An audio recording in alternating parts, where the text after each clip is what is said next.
8वें वेतन आयोग के गठन की गाड़ी मतलब कहाँ तक पहुंची है? सरकार क्या कर रही है, क्या संकेत मिल रहे हैं, और कर्मचारियों की उम्मीदें और एक नई चिंता भी उठी है हाल में, वो क्या मामला है? हाँ, ये चिंता वाली बात भी अहम है। लाखों लोग जुड़े हैं इससे, तो चलिए थोड़ा इसको गहराई से देखते हैं आज। बिल्कुल। और देखिए, पहले ये समझना जरूरी है कि वेतन आयोग होता क्या है असल में। ये सिर्फ मतलब सैलरी बढ़ाने का सिस्टम नहीं है। अच्छा। हाँ, ये एक तरह का रिकैलिब्रेशन है। हर 10 साल में सरकार ये देखती है कि भाई केंद्रीय कर्मचारियों का वेतन, पेंशन, ये सब देश की आर्थिक हकीकत से, महंगाई से और जो जीने की लागत बढ़ रही है उससे मेल खा रहा है या नहीं। तो 7वां वेतन आयोग वो 1 जनवरी 2016 से लागू हुआ था। हाँ। और उसका जो 10 साल का साइकिल है वो मोटे तौर पर 31 दिसंबर 2025 को पूरा हो रहा है। हाँ। इसीलिए अब 8वें आयोग की बात वो जोर पकड़ रही है। स्वाभाविक है सही कि अब ये सिर्फ बातें नहीं है, पर्दे के पीछे कुछ काम शुरू हो गया है। हाँ। ऐसा लग रहा है कि वित्त मंत्रालय ने, जैसे डीओपीटी है, कार्मिक एवं प्रशिक्षण विभाग, रक्षा मंत्रालय, ग्रामीण विकास, इनके साथ बातचीत तेज कर दी है। पहले लग रहा था शायद हवाई बातें हों, पर अब लगता है गाड़ी चल पड़ी है। सरकार सीरियस है इस पर। लगता तो यही है।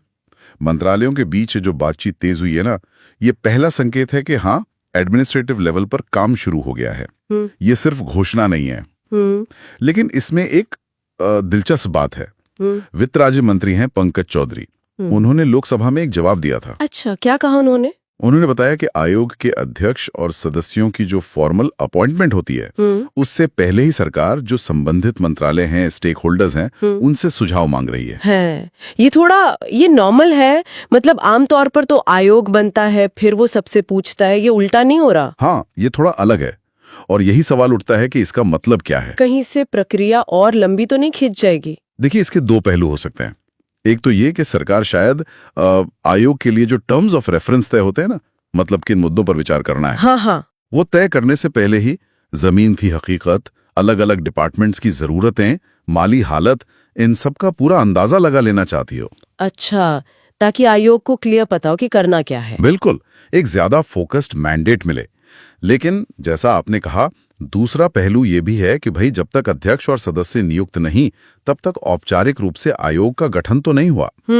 तो क्या ये जो अनौपचारिक सुझाव प्रक्रिया है, ये असल काम शुरू होने में देर कर रही है या उसे ज्यादा असरदार बना रही है? ये देखना होगा। हो सकता है पिछले अनुभवों से कुछ सीखा हो। हाँ, मतलब तैयारी पहले हो रही है। खैर, ठीक है। अब आते हैं टाइमलाइन पर। आपने कहा दिसंबर 2025 में 7वें आयोग का कार्यकाल खत्म हो रहा है। मोटे तौर पर, हाँ। तो क्या हम ये मान लें कि 1 जनवरी 2026 से 8वां वेतन आयोग लागू? करोड़ों लोग तो इसी तारीख का इंतजार कर रहे होंगे। देखिए, उम्मीद तो यही है, और पारंपरिक रूप से ये 10 साल का चक्र रहा भी है। ये जरूरी भी है ताकि महंगाई के चलते कर्मचारियों की जो खरीदने की ताकत है वो एकदम से कम ना हो जाए। सही बात है। अगर वेतन नहीं बढ़ेगा टाइम से, तो असल में तो इनकम घट रही है ना। हाँ। तो सरकार का प्रक्रिया तेज करना इसी उम्मीद को थोड़ा बल देता है। लेकिन यहाँ थोड़ा रुकना होगा। क्यों? आयोग का गठन होना पहला स्टेप है। उसके बाद आयोग को बहुत सारा डेटा देखना होता है। महंगाई के आंकड़े, अलग अलग सेक्टर्स में सैलरी क्या चल रही है, सरकार की आर्थिक स्थिति कैसी है, कर्मचारियों की मांगे क्या हैं। काफी काम होता होगा। बहुत। इसमें समय लगता है। फिर वो अपनी सिफारिश है, रिकमेंडेशंस सरकार को देते हैं। और फिर सरकार उन पे विचार करती है, मानती है, नहीं मानती, कुछ बदलती है। उसमें भी तो टाइम लगता है। पिछली बार भी शायद लगा था कुछ टाइम। बिल्कुल सही कहा आपने।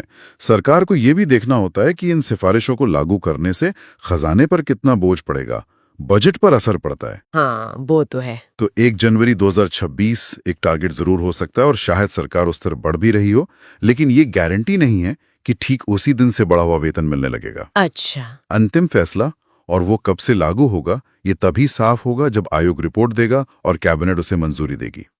तब तक ये उम्मीदें हैं, अटकलें हैं, इंतजार थोड़ा लंबा हो सकता है। समझ गई। तो मतलब प्रक्रिया चल रही है, टारगेट भी है, पर कई स्टेप्स बाकी हैं। पर अब आते हैं उस मुद्दे पर जिसने शायद सबसे ज्यादा ध्यान खींचा है और चिंता भी बढ़ाई है। हाँ, वो कोटक वाली रिपोर्ट। हाँ, में कोटक इंस्टीट्यूशनल इक्विटीज की एक हालिया रिपोर्ट का जिक्र है और इसने तो कर्मचारियों की उम्मीदों पर जैसे ठंडा पानी डाल दिया है। रिपोर्ट का अनुमान है कि फिटमेंट फैक्टर सिर्फ 1.8 गुना हो सकता है। पहले तो ये बताइए, ये फिटमेंट फैक्टर चीज क्या है और 1.8 इतना चिंताजनक क्यों है? हाँ, ये फिटमेंट फैक्टर वाला पॉइंट बहुत जरूरी है समझना।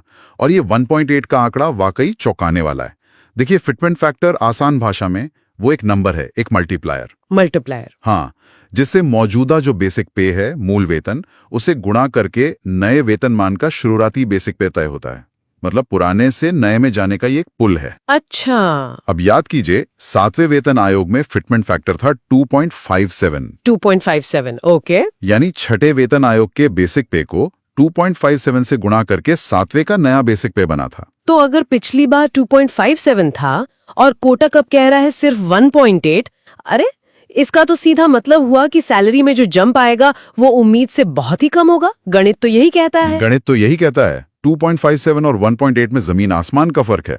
अगर फिटमेंट फैक्टर इतना कम रहता है तो बेसिक पे में जो बढ़ोतरी होगी वो काफी कम होगी। ओह। हालांकि ये भी याद रखना जरूरी है कि वेतन आयोग सिर्फ फिटमेंट फैक्टर ही तय नहीं करता, वो पूरा सैलरी स्ट्रक्चर बनाता है, जिसे पे मैट्रिक्स कहते हैं। भत्तों पर सिफारिशें देता है, अलाउंसेस पर, प्रमोशन पॉलिसी पर भी असर पड़ सकता है। लेकिन हाँ, फिटमेंट फैक्टर वो पहली सीढ़ी है, सबसे अहम। शुरुआती वेतन वृद्धि उसी से तय होती है, इसीलिए सबकी नजरें उसी पर रहती हैं। खबर ने कर्मचारियों को हिलाकर रख दिया है और उनमें नाखुशी है। ये तो स्वाभाविक है। फिर 10 साल इंतजार करो, अब फिर ऐसी खबर। बिल्कुल स्वाभाविक है। देखिए, केंद्रीय कर्मचारी हों या पेंशन भोगी, हर वेतन आयोग से वो महंगाई से राहत और अपनी माली हालत में सुधार की एक वाजिब उम्मीद रखते हैं। और फिटमेंट फैक्टर जो है ना, वो इस उम्मीद का एक बड़ा सिंबल बन जाता है। तो 1.8 जैसा कम अनुमान सीधा सीधा उन उम्मीदों पर चोट करता है। इससे फिर फौरन अटकलें शुरू हो जाती हैं कि क्या सरकार इस बार खर्च को लेकर बहुत ज्यादा कंजर्वेटिव हो रही है, क्या देश की इकोनॉमी इसकी इजाजत नहीं दे रही, क्या ये आगे सैलरी ग्रोथ को रोकने का संकेत है। ऐसी रिपोर्टें यही सब बहस छेड़ देती हैं। लेकिन एक मिनट, ये कोटक की रिपोर्ट है, कोई सरकारी ऐलान तो है नहीं? नहीं, बिल्कुल नहीं। तो इसे कितनी गंभीरता से लेना चाहिए? क्या ये सिर्फ एक अंदाजा नहीं है? ये पॉइंट बहुत जरूरी है। इसको सही नजरिए से देखना होगा।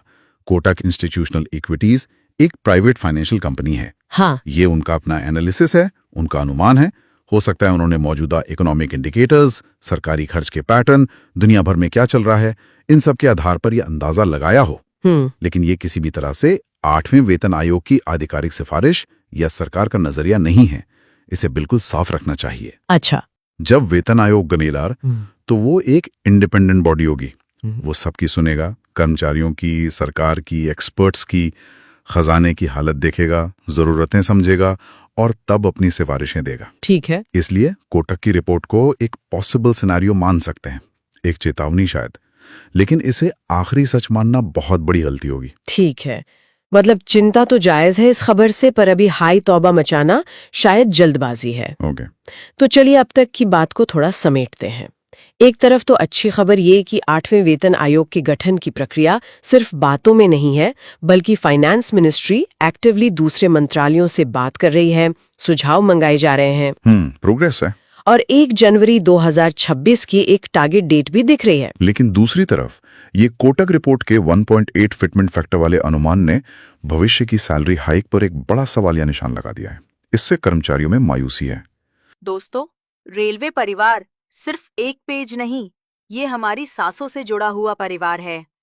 अगर हमारी बातें आपके दिल को छूती हैं, तो हमें अभी फॉलो कीजिए, इस वीडियो को लाइक और रिएक्शन दीजिए, सपोर्ट के लिए स्टार भेजिए और दिल से हमारे साथ जुड़ने के लिए सब्सक्रिप्शन लीजिए।